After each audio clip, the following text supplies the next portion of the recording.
Şeyleri getirir misin o bardakları?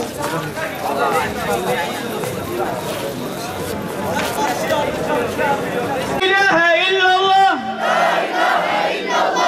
أمريكا نعلة الله direni şedevam Hamas'a selam direni şedevam Hamas'a selam direni şedevam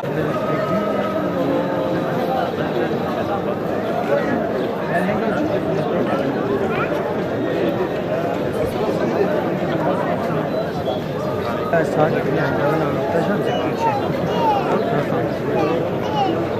Kaçım ayrı.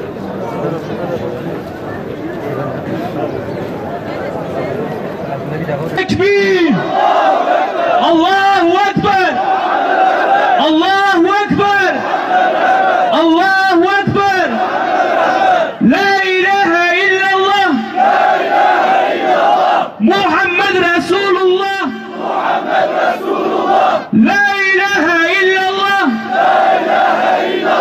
İsrail lanetullah! İsrail lanetullah! Kudüs davası ne sadece Arapların ve ne de sadece bir coğrafyanın davası değildir. Kudüs tüm İslam ümmetinin sahiplenmesi gereken, Müslümanların ilk kıblesi olan Mescid-i Aksa'nın merkezinde olduğu, Allah Tebarek ve Teala'nın ikramıyla bereketlenen topraklardadır. Ve bu topraklar maalesef bugün Siyonist gasıpların işgali altındadır.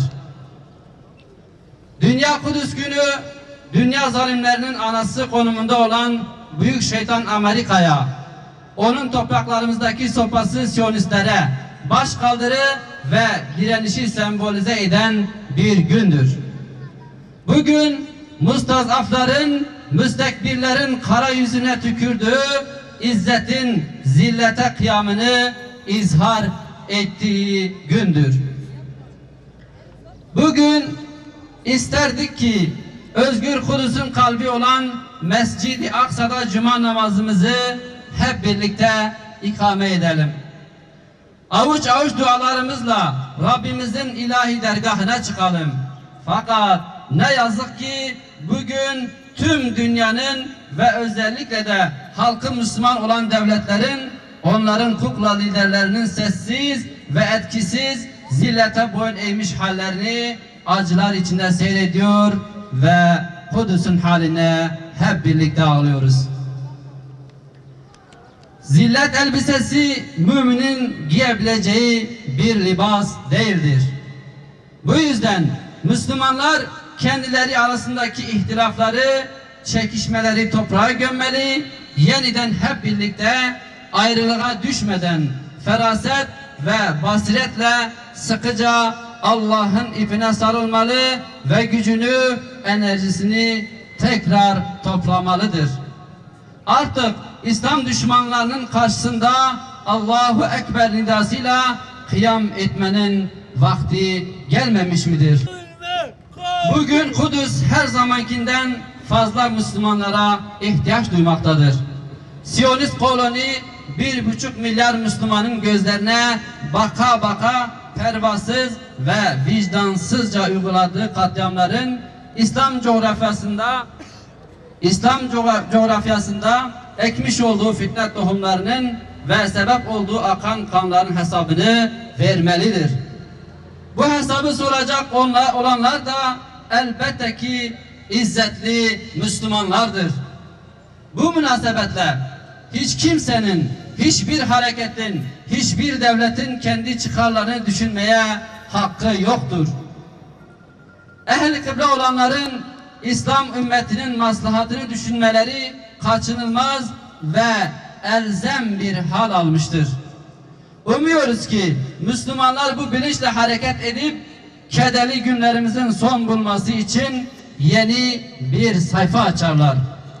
Unutmamalıyız ki Müslümanlar birbirlerine karşı şefkatli ve merhametli, zalim ve kafirlere karşı da şiddetlidirler. Rabbimiz şahittir ki kavli dualarımızla her zaman Filistinli kardeşlerimizin yanındayız. Yüreğimizin bir parçası olan Kudüs için her daim çırpınmaktayız.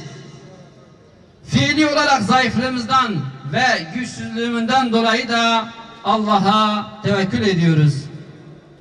Bizler Kürdistan'ın izzetli evlatları olarak atamız Selahaddin Eyyubi'nin sancağını bir gün muhakkak Kudüs'e tekrar taşıyacağımızı Ahmet'ten, Diyarbakır'dan tüm dünyaya haykırıyoruz. Her zaman yapmış olduğumuz duayı Özgür Kudüs'te Mescid-i Aksa'da muzaffer bir şekilde Dünya Kudüs gününü kutlayıp hep birlikte Rabbimize secde etme arzusunu tekrarlıyoruz.